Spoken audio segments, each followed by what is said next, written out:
Hi guys, welcome and who dat?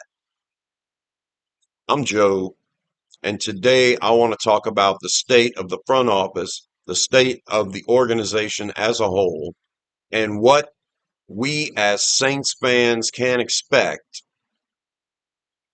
from what's happening right now. And what's happening right now is this franchise is going through a very low time in its existence.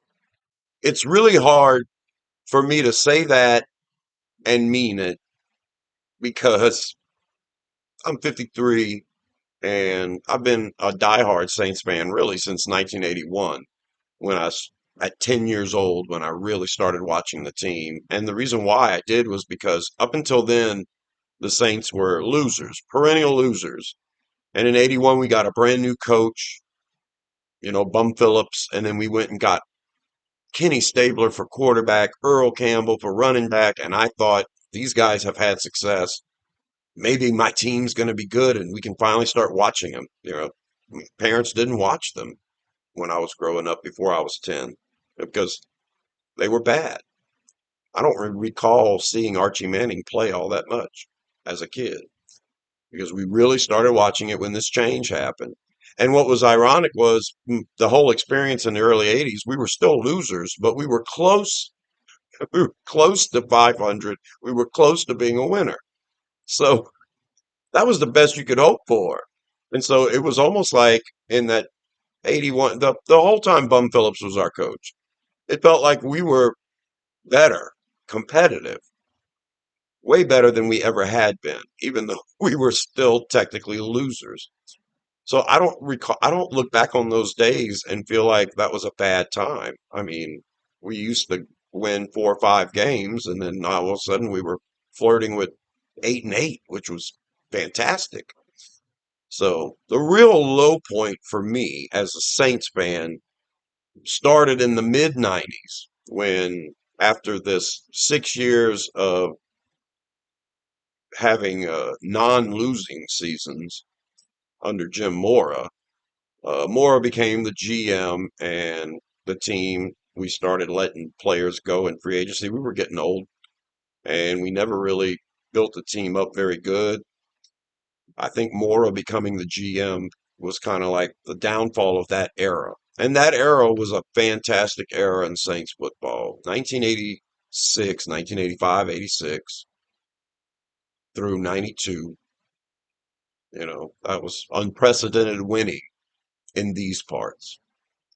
So that late 90s, mid to late 90s was when it really felt bad. We didn't know which direction we were going to go. We move away from Jim Mora. We go and get Mike Ditka, and that did not work. 1999 to me was probably the low point for me. 99 into 2000 was just a bad time. And that to me was the worst. That was 99 was one of the years we did actually lose 6 games in a row. And even those losing teams from before, 20 years of never having a winning record for this franchise. And I remember a lot of it. We never lost 6 games in a row. And so that was the low point for me, 1999. Trade all your draft picks away. You get Ricky Williams, and then you think Ditka's going to be a good coach, and then, I mean, just nothing happens. So Randy Mueller was our GM at the time. He hires Jim Haslett, and, we end up going to the playoffs and winning a playoff game under Haslett's first year. So things felt pretty good. And after that, you kind of felt like this team might have a chance. And throughout the Haslett years, it was, a little bit of good. We could beat the world champions and then, Rams, and then lose to Detroit the next week when Detroit was no good. That kind of stuff. So it was mediocrity.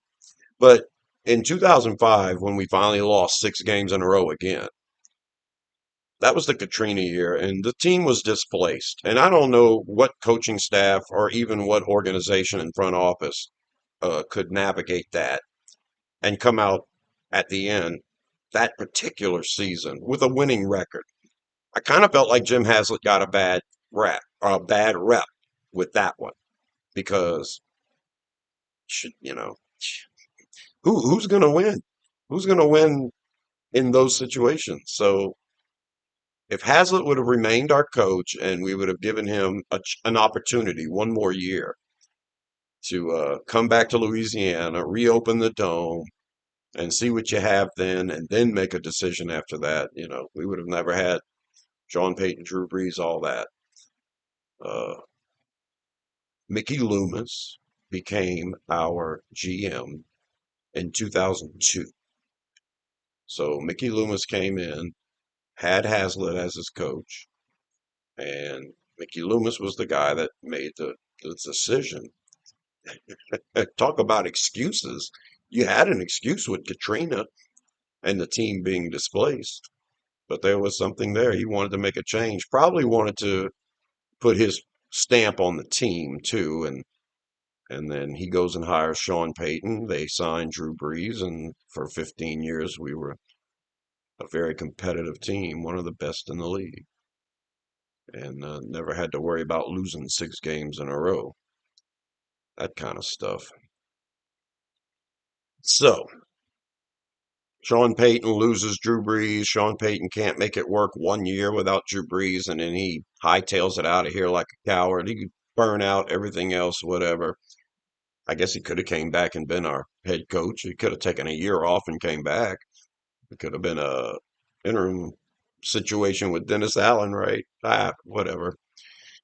It's the way it is, and so I don't fault Mickey Loomis for thinking that hiring from within and everything, bringing Dennis Allen in, but keeping Pete Carmichael, trying to keep everything going the way it was, which had so much success before. I don't blame him for trying it. And then you've had quarterback situation to deal with. But you bring Derek Carr in last year, and this year you fire the offensive coordinator, hire a new coordinator. So it all seems like it's supposed to be, finally getting to that point. And now this year the excuses are in injuries. I mean, you would have had an excuse anyway. You got a brand new offensive coordinator, so maybe they need a year, you know, a lot of excuses. And all of our best players are getting older and older and older. So I can see the excuse train happening for a while here. And even if you lose to Carolina this week, I can see this organization sticking with Allen for at least 2 more years. And I'll try to explain why, and this is the point to the video. I was watching Saints on NOLA, and I was watching uh, NOF, and they were talking about the front office situation. And I wish everybody would focus on it and try to interview and get some things going because you know it's kind of what's important right now. It seems like there's a change that's got to happen, and I'm not sure how far up that change has got to go. But upon hearing those broadcasts this week, this is the impression that I'm under, that the New Orleans Saints are a different organization from other organizations. We're a family. We like to promote from within, and we're comfortable with everybody in their positions right now. We've had some success in one way or another with everyone at the position they're at now, and there's no reason to make a change. I think that's how Benson feels. I think that's how Gail Benson feels. I'm hoping, other people outside of the organization who she trusts that can be honest with her about what's going on in the organization. Maybe people in the organization that, confide in her from time to time, away from Loomis, away from Lauscha, away from, you got to have those checks and balances, right? I'm hoping Benson does. I hope that she's kind of involved, not just riding on the golf cart and waving, but kind of involved enough to know when there's an issue. And I would hope Mickey Loomis would do something about it if an obvious issue happens. So we all knew Pete Carmichael needed to be fired last year, and there's nothing the general manager can say during the season to hint that he's going to fire somebody until the season's over. And then he fires Pete Carmichael, and I'm surprised it happened. And I'm kind of thinking we lose to Carolina. If Mickey Loomis is a good general manager, he'll know, nope, we got to change things.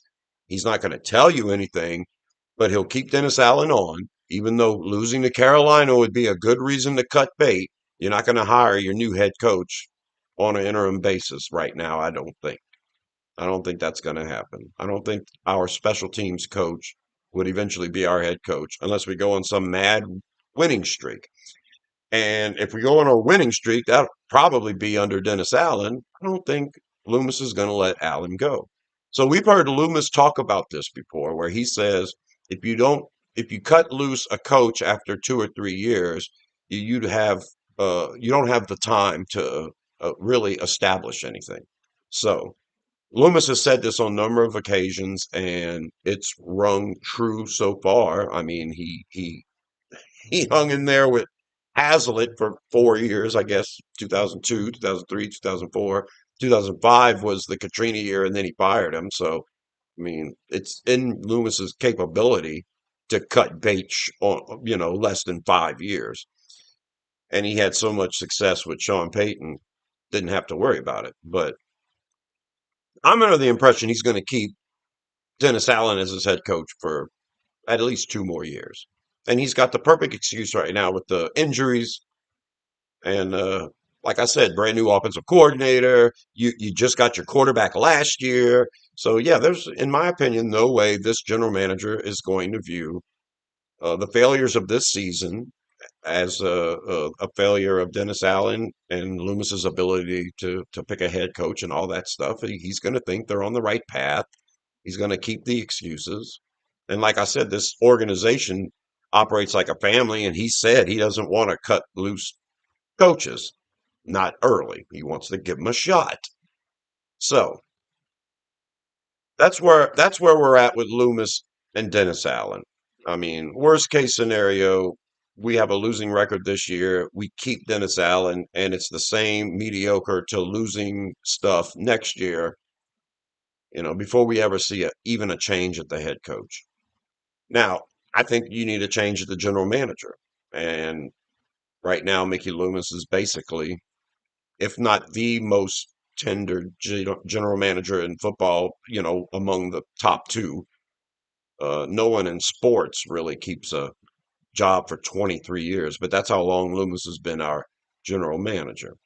And if Benson were to replace Mickey Loomis, the only way that would happen is if Loomis becomes, let's say, president slash whatever, whatever. I don't even know if he might be some of that already, but just relinquish his general manager duties. And then Benson, her intention would be to improve on what Loomis is doing. So if she hires from within, she's going to get, the stamp of approval from Loomis either way, if he's the president or whatever, right? It's going to be his replacement's going to be a hand-picked kind of guy, a guy that's been involved in some way, whether, he had the ability to make the final decision or whatever. So promoting from within, the first person that comes to my mind is our cap guy, Kai Harley. Okay. This would be an awful idea, and this is just my opinion. And it's part of the reason I'm making this video, because I hear a lot of Saints fans talking about how Kai Harley might be a good GM. I don't know if the fans really feel this way, but I've heard those rumbles coming from different outlets, and that to me is, I'm thinking to myself, how do you think we got into this position to begin with?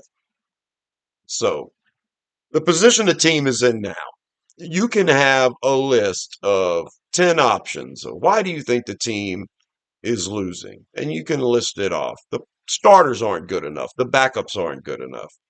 Uh, we don't draft well enough. We don't draft enough players. We miss on all the players we do draft. The salary cap is garbage. We don't have enough money to make any moves ever. The organization fails on other degrees. We don't even acknowledge. You have that thing going around now judging your organization, and we find out the cafeteria is no good.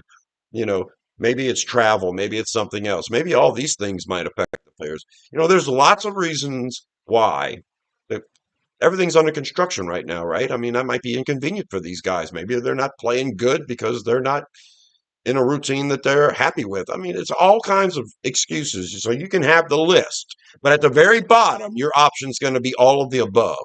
And that's the option you have to check. All of the above, because it's all garbage right now. So how do you fix it? If Mickey Loomis is not going to lose his job, or if he does relinquish general manager duties, whoever takes his place is going to be promoted from within and has been associated with this organization and the stuff that's led to where we're at now, to begin with. So to me, Kai Harley's not a good option. I think one of the main reasons, one of those on that list that you're in the situation you're in now is because you've traded away too much in the form of picks, combining picks to move up and only getting one player instead of two, are uh, just trades that never really work out. And as far as free agents go, when this team goes to get a high dollar free agent, a lot of times we miss. I don't recall us being in a situation to really go out and spend a lot of money in free agency. You maybe get one guy, two guys, and a lot of times they just don't pan out. I mean, Demario Davis is a great example. Drew Brees, the great example of hitting out of the park with free agents. But come on, how many big money free agents did we go out and get that are, stayed on the team and we re-signed after that? And not very many. Most of that comes from your draft picks. And Mickey Loomis, as far as the draft goes, I had to do a little investigation. I wanted to know on average how many years we went with Loomis as our GM, where we picked less than seven players. So I'm going to allocate seven as the number to get. There's 7 rounds. Every team gets one pick in each round. And if you don't do anything with your picks, you have 7 picks. Well, everybody trades picks all the time. They use picks, combine picks, move up, stuff like that. So you don't necessarily have 7 picks every year. And I figure if you look into every team, what do you think the number would be? I think if if half the time they picked less than seven, that would be a lot. I think 50% would be a lot. It happens. I expect every team to have it, but I'm thinking 35, 40%, not 50%. Well, we've had Loomis for 23 years, and we've had less than 7 draft picks in 13 of those years. So better than better than 50%, you know. A little more than 50%. Okay, so 13 years out of 23 where we didn't have 7 picks. I wrote it down. We actually had 3 years in the 23 years of Loomis where we had more than seven. And then that leaves 7 years where we had exactly seven. So a little more than half, less picks than seven. I thought it would be worse than that. And I think the reason why is because there was a span from 2008 to 2014 where we picked less than 7 players in each of those 7 years, from 2008 to 2014. That's a long time. 7 years in a row with Mickey Loomis and not getting 7 players in the draft. And of course, that was when the window was open for Drew Brees and everything else. From 2008 to 2014. And then we went on another recent streak from 2019 to 2022, 4 years in a row where we picked less than 7 players. So it's kind of fresh in our minds. The last 2 years we've drafted 7 players in each of the last 2 years. Um, we had 9 picks to start in this past draft. We ended up making 7 draft picks. So altogether, if you're interested in that kind of stuff, and the reason why I looked into it is because I really want to know what's the worst thing, what's the thing that's really holding us back. And part of me thought Loomis is no good in the draft. He's no good at identifying players. But we had a decent team. Of course, Drew Brees made everybody better, and we do suffer when it comes to drafting certain positions. But overall, we've fielded a quality team this whole time with Loomis. And it's just been in the last couple of years where it's really started to hurt us. And the addition of Jeff Ireland comes to mind. He comes in, then we have this spectacular draft in 2017, and then that kind of buys you a couple of years.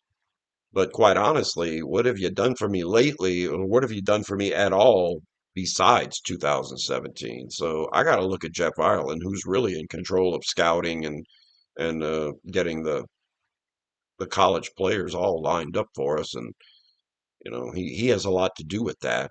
Loomis, his ideas on what to do during the draft drive me crazy. And that's the main reason I want Loomis gone. He always thinks you got to package picks and move up and get that one good guy. And he thinks it's dumb to trade down. Well, that's the reason why in 23 years, we've only had more than 7 picks 3 times, because that's not what Loomis does. But to be fair, if we've had 144 draft picks in 23 years with Mickey Loomis, and that comes out to 6.23, something like that. 6.2 players on average drafted per year. So yeah, we average less than 7 players per year, of course, because it's Mickey Loomis and he loves to trade picks away. But those are the hard numbers. If you were averaging maybe 6.5 players a year or 6.6 players a year, I don't think it would hurt as bad. You're still under 7. No, I don't know how many teams. I've got a lot more investigating to look into. But I wanted to know, because what bothers me is there's so many things that affect this team. And I wanted to get it all out and talk about it. I really want you guys to leave your comments below and let me know. My channel could use the algorithm boost. So if you leave comments, that helps me. If you subscribe to the channel, that really helps me. And I love to talk about the Saints. And I also would love to engage in the fans, because you guys have an opinion and you can sway me if you are convincing, because everything is a problem for this organization. So those are some hard numbers on Mickey Loomis in the draft. And really, as far as having bad drafts, it's been consistent throughout Loomis's tenure here. But it's been particularly bad lately, and that's why we can't field a team. But another reason we can't field a team is because we don't have money to invest in free agency to address some of these, you know, deficiencies in the team. And not having a salary for a while, it didn't really matter because we always managed to get enough money to make a couple of moves. And with Drew Brees as your quarterback, you don't need the best wide receivers in the world. Drew Brees will make them all look good, and you can have deficiencies in the offensive line because Drew Brees can get rid of the ball in 2.3 seconds or whatever. So, you know, having Drew Brees covered up a lot of stuff. So, how good were those drafts? I don't think any of them were all that great. You had a really good one in 2006. You had a really good one in 2017. And other than that, so I think that in order to have a really good draft, you need to have a lot of picks in the first 4 rounds, because that's the best players. And if you're going to package picks and move up, you want to make sure you have a lot of picks in the first 4 rounds. And I also looked into that. If you have one pick in each round, in the first 4 rounds, you should average 4 players in the first 4 rounds. And the Saints have had less than 4 players on 13 occasions. We've had less than 7 players in a draft on 13 occasions, and we've had less than 4 players in the first 4 rounds on 13 occasions. We've had more than 4 players in the first 4 rounds 4 times. So, and one of them was 2017. We had six in the first four rounds, and 2017 was a great draft. So that's the numbers on the draft in Loomis. So what's a bigger cause? Jeff Ireland coming on board and maybe not steering this organization in the right direction as far as drafting goes? Or is it Loomis as a whole? We already know about the coaching woes. I want to put a highlight on Kai Harley. And if you have these tricks and you can do this and you have a window open and a great quarterback, fine. But we are way past the point now. And I'm feeling like Mickey Loomis is to blame for a lot of this too, because he allows it to happen constantly. I mean, I love Cam Jordan. I love Demario Davis. I love Tyrann Mathieu. I love Alvin Kamara. And I think whatever we've done and that we still have these older players on our roster now, fine. But just let it go. Don't extend any of these guys anymore. You're going to have to take a serious cap hit until these guys retire. If they want to re-sign, they're going to have to re-sign with somebody else because they're too old now. I'm talking about four of the greatest players on the team. Cam Jordan, he's not there anymore. I mean, he's on the team, but he's not a player anymore. But next year we have to pay him $20 million. If we cut him, we'll have to pay $23 million. So Cam Jordan's here for another a year, and what are we going to do? Lighten the load next year because of his $23 million salary or $20 million salary by extending him 2 more years when he's literally about to retire? No, we're going to have to eat that salary, $23 million next year, and then let him go. Demario Davis, I don't know what's left. His contract's actually not so bad when you think about how productive he's been, as old as he is. But we kind of let him, whatever years are left, leave it alone. Don't extend, leave it be. Tyrann Mathieu, he's in a good spot. He's not making a terrible amount of money, and he's still pretty productive. But this is it, and you don't extend no one. Those three, Cam, Demario, and Mathieu, you just gotta let it. You gotta let them finish their contracts and then let them go. No more extensions. So those three right there, you're going to be paying a lot. You're going to be tempted to readjust and everything else. And no, no, no, no. Leave it be. You're going to have to eat next year at the salary cap. You're going to have to go a year until all these players' contracts are up. And Kai Harley's put us in this situation. And Mickey Loomis is a guy that wants to do it all the time. He extends Alvin Kamara. I love Alvin Kamara. I want him to finish as a Saint. I don't even think paid him 13.5 million or 12.5 million a year or whatever it is. I don't even think that's a terrible lot of money when you consider he's the MVP of the team. If you look at it that way. Taysom Hill makes 10 million, Kamara makes 12 million. These two should be the guys carrying the team. Taysom's 35 or 34 or 36 or whatever. And Kamara just turned 30. So this kind of stuff, I don't know if this is if Loomis is exactly like Kai Harley and that he loves doing it and he wants to keep doing it. And as long as he's under the impression that you got to give the coach time, and even though we're losing, you got to look beyond the results and all this stuff. I mean, it really feels like a perpetual circle of BS. And I think as Saints fans, we have to understand this. That's why I wanted to make this video. I don't think Benson's going to fire Mickey Loomis. I don't think she's going to hire someone from outside the family and have them come in and change the way they do things. She's seen success with everybody in the positions there are now, and she's going to want to keep it this way. So I don't think we're going to see a change that's needed. Only way it would happen with this owner and in this situation, this organization, is if Benson gets Loomis to retire as general manager, and just be the president and whatever, whatever, whatever, and then hire someone else as general manager who's going to have new, fresh ideas. And that's not Kai Harley. And if it is, the way he handles the salary cap has tainted his image, in my opinion. I don't know if he would be a good general manager in other aspects, because if you're pissing away the salary cap every year and we don't have money to operate. I think that's a big reason why we're suffering. And, if the draft picks are bad, is it Ireland's fault that Loomis is a little extra bad lately? I don't know. I don't know. Is it the scouting department?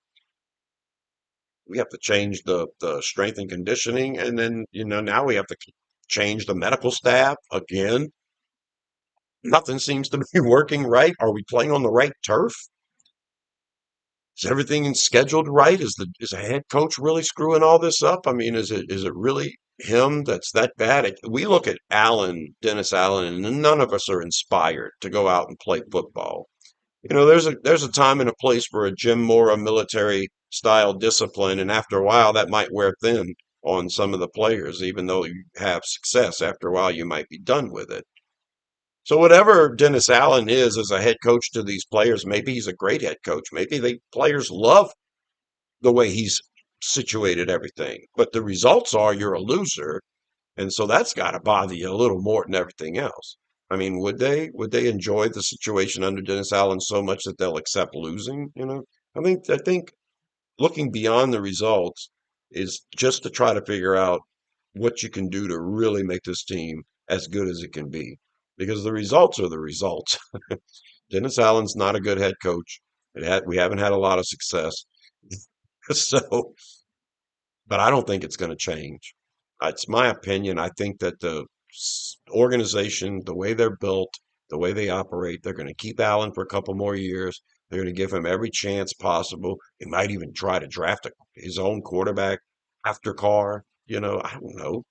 I don't know. Is this offensive coordinator the guy we're going to keep? Are we going to fire him? Is there going to be other scapegoats?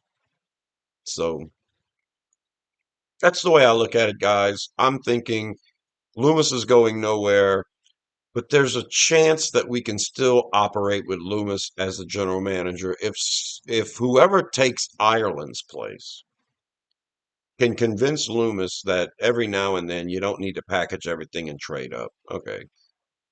If they can convince Kai Harley that this is really good, what you do is really good in a pinch, and we're going to get away from it for right now. And I hope you can operate in whatever capacity you're in without the ability to do this trickery for several years until we get a window open again.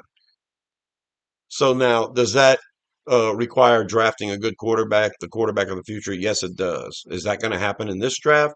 Subscribe to Rosenfield 10, my channel, please, and we can talk about it. You can let me know because I'm going to be doing videos about the upcoming draft. And in one of them, very soon, we're going to be talking about the best quarterbacks in this draft coming up. And if we have a very high pick, which I'm assuming we all assume is going to happen, then do we really take a quarterback with that pick? We're going to look at the quarterbacks and see which one. You guys let me know if you really like one or not, and we'll see what happens. And I'm also going to do a video focusing on the best players in the draft right now, besides the quarterbacks. Maybe you guys have a favorite. You can let me know. And subscribe to the channel so you can see those videos very soon. I'm Joe. Leave your comments down below and let me know what you think the number one thing is. Let me know how you would fix every issue.